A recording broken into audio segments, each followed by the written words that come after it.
অনেক অনেক দূরে এমন এক জঙ্গল ছিল যেখানে মানুষ পা রাখতে ভয় পেত। সেই জঙ্গল শুধু গাছ আর লতায় ভরা ছিল না, ভরা ছিল নিঃশব্দ কষ্ট আর পুরনো গল্পে। দিনের বেলায় সূর্যের আলো পাতার ভেতর দিয়ে ঢুকতে ঢুকতে ক্লান্ত হয়ে যেত, আর রাতে অন্ধকার এমন ঘন হতো যে নিজের হাতটাও দেখা যেত না। সেই জঙ্গলের একেবারে শেষ প্রান্তে, যেখানে কেউ যেতে সাহস করত না, সেখানে থাকত একটা ছোট মেয়ে। তার নাম নীরা। বয়স খুব বেশি না, কিন্তু চোখে ছিল বয়সের চেয়েও বেশি বোঝা আর অভিমান। নীরা জানত না তার জন্ম কোথায়, কার ঘরে। ছোটবেলায় সে শুধু মনে করতে পারত, এক জোড়া হাত তাকে জড়িয়ে ধরেছিল, তারপর অনেক কান্না, তারপর নীরবতা। জঙ্গলের এক বৃদ্ধা তাকে কুড়িয়ে পেয়েছিল। সেই বৃদ্ধা তাকে আগলে রেখেছিল, গল্প শুনিয়েছিল, বলেছিল এই জঙ্গলই এখন তার ঘর। কিন্তু সময় কাউকে ধরে রাখে না। এক শীতের রাতে সেই বৃদ্ধার নিঃশ্বাস থেমে গিয়েছিল। আগুন নিভে গিয়েছিল, আর নীরা প্রথমবার বুঝেছিল একা থাকার মানে কি। তারপর থেকে নীরা একা। সকাল হলে সে ঝর্ণায় যায়, পাতা দিয়ে নিজের খাবার জোগাড় করে, রাতে আগুন জ্বালিয়ে আকাশের দিকে তাকিয়ে কথা বলে। সে আকাশকে জিজ্ঞেস করে, আমি কেন একা? উত্তর আসে না, শুধু বাতাস বয়ে যায়। তবু নীরা কাঁদে না। সে জানত কাঁদলে কেউ শুনবে না। জঙ্গলে একটা গল্প ঘুরে বেড়াত। সবাই বলত গভীরে থাকে এক দৈত্য। সে নাকি অভিশপ্ত, সে নাকি মানুষ ঘৃণা করে। কেউ বলত সে আগে মানুষ ছিল, কেউ বলত সে জন্ম থেকেই এমন।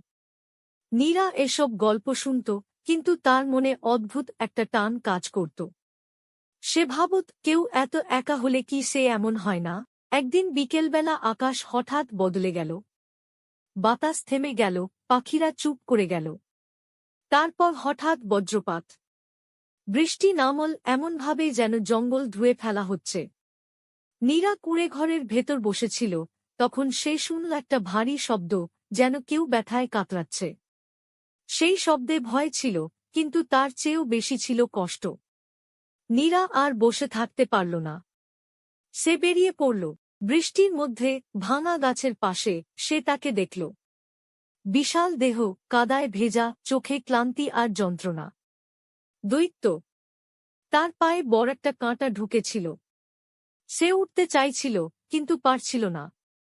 নীরা থমকে দাঁড়াল। বুক কাঁপছিল, পা জমে যাচ্ছিল। কিন্তু সে ফিরে গেল না। সে ধীরে এগিয়ে গেল, আর প্রথমবার কারো দিকে তাকিয়ে দৈত্য নিজের চোখ নামিয়ে নিল। নীরা কিছু না বলে তার কাছে বসল। তার ছোট হাত কাঁপছিল, কিন্তু মনটা দৃঢ় ছিল। সে কাঁটা খুলে ফেলল, পাতা আর লতা দিয়ে ক্ষত বেঁধে দিল। দৈত্য গর্জন করল না। সে শুধু নিঃশ্বাস নিল, ভারী আর ধীর। তার চোখে পানি জমেছিল, কিন্তু সে মুখ ফিরিয়ে নিল। সেই দিন থেকেই সব বদলাতে শুরু করল। নীরা প্রতিদিন তার কাছে যেত। কথা বলত। নিজের ভয়, নিজের একাকিত্ব, নিজের স্বপ্নের কথা বলত। দৈত্য প্রথমে কিছু বলত না। কিন্তু ধীরে ধীরে সে কথা বলা শিখল। সে বলল কিভাবে মানুষ তাকে তাড়া করেছিল, কিভাবে একা একা সে জঙ্গলের গভীরে লুকিয়ে পড়েছিল। সে বলল সে ভয়ঙ্কর হতে চায়নি, ভয়ঙ্কর হয়ে গেছে। দিন যায়, রাত আসে। নীরা বড় হয়, দৈত্য বদলায়। জঙ্গলও বদলায়। যেখানে আগে ভয় ছিল, সেখানে শান্তি আসে।